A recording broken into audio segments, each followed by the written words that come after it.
We've got a brand new video essay online on Jinx.tv. Here's a little teaser. Check this out. Years down the line, Barlog left Crystal Dynamics, returning home to Santa Monica Studios, where he would become the game director for their upcoming God of War. And the one take was back on the table. Sort of. About 40% of the production team spoke against the idea, citing the increased pressure, technical difficulties, and the biggest elephant in the room, that this had never been done. Other games had touched on the technique. Splinter Cell Conviction had swathes of the action uninterrupted by cuts or breaks, yet it still went to black for certain cinematics. It was close, but it wasn't quite there. Not to mention its campaign was around 7 hours, a quarter of the length of what Barlog was envisioning.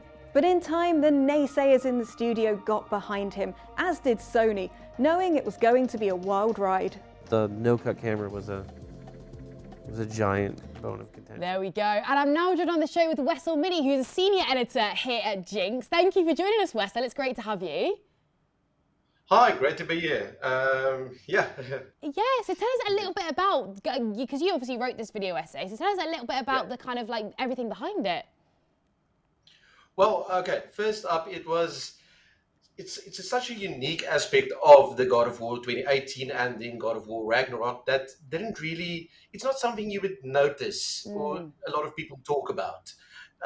And it was an extremely difficult journey to actually get to a continuous one-shot camera for a game. It definitely wasn't easy. Corey Barlog had to fight and scream and kick his way to finally get the game made. That was one singular shot from a character's perspective. So it's amazing to see it happen twice now. Absolutely. I mean, it's such a unique thing to do where you literally can't see, you know, the cut, and it is that one-shot feel, that very kind of like really creative kind of choice. Do you think that adds to the cinematic feel to the game by having that one shot? Yeah, definitely. It adds to that, and it's immersion. What it brings to the table is a deep immersion from to promote like a stronger empathy towards the characters. Yeah. You see it all from Kratos' perspective, and you just stay with him throughout the 30-hour journey. It's fighting, ripping apart gods, whatever, what he does best, but it just feels completely different from any other game, well, almost any other game in existence. Oh, absolutely. What a way to get lost in that as well. I mean, it's quite hypnotizing when you are just, following that one shot all the way down, which I think is great. So why do you think that the developer kind of decided to go with that and use that as the concept for this game? Oh, yeah. Since it's a journey of him getting to know his son, everything like that, in God of War 2018, I'm not going to spoil Ragnarok for us, but it was seeing him in this new light. I mean, in 2018's version, we saw him starting to, from a dad that's super, super serious to someone who's more open to his son, everything like that. So I think the relationship is the biggest part of why the developers did that, really. Yeah. Yeah. Absolutely. And do you Not think just- like that lovely, I mean, the relationship is really nice throughout the game, and I think we've spoken to a few people on the show and kind of got their reviews on it and things, and looking at social media as well, everyone seems to really like that. I think the story really carries this particular game. Like, how do you think it compares to previous God of War games, and sort of like in terms of everything really, sort of graphics and the storyline and everything that we've seen before?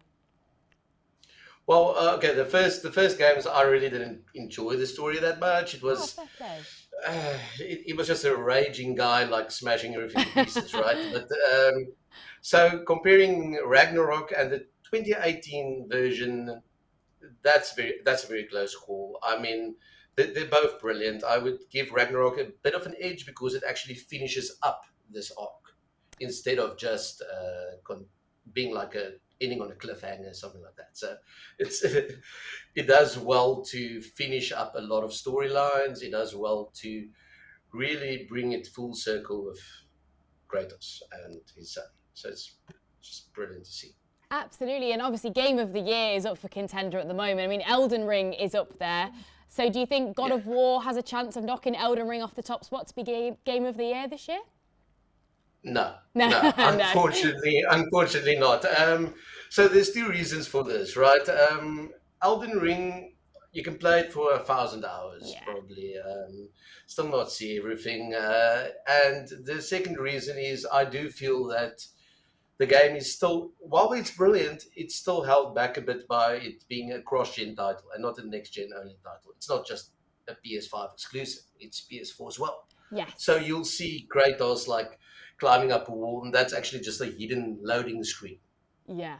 stuff like that. So to compensate for the PS4's very old hardware, Yes. Elden Ring doesn't have that problem. I mean, it's still cross-gen, but it doesn't matter. You can feel God of War needs that little bit of an edge to be perfect, and then the previous gen holds it back.